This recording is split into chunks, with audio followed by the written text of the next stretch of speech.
projet de loi propose la suppression du conseil d'administration comme un organe de gestion. Après analyse, le projet de loi portant cadre organique des établissements publics burundais a été adopté avec les observations et recommandations suivantes. 1.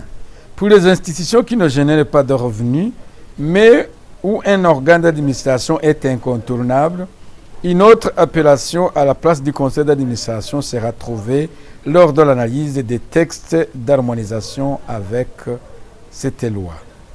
2.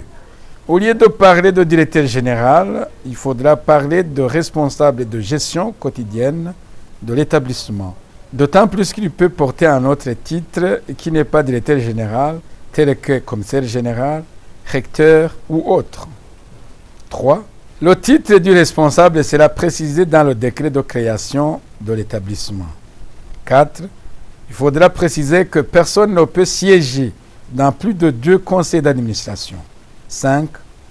Le responsable de l'établissement est assisté par le comité de direction dont les missions, les attributions et le mandat sont fixés par décret de création. 6. L'exercice comptable de l'établissement correspond à l'année budgétaire. 7.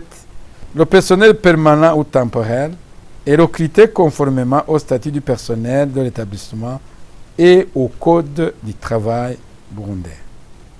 8.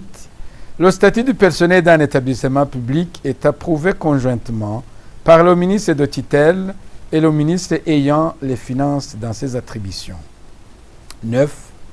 Les revenus générés par les établissements publics à caractère administratif sont directement versés sur le compte du trésor public.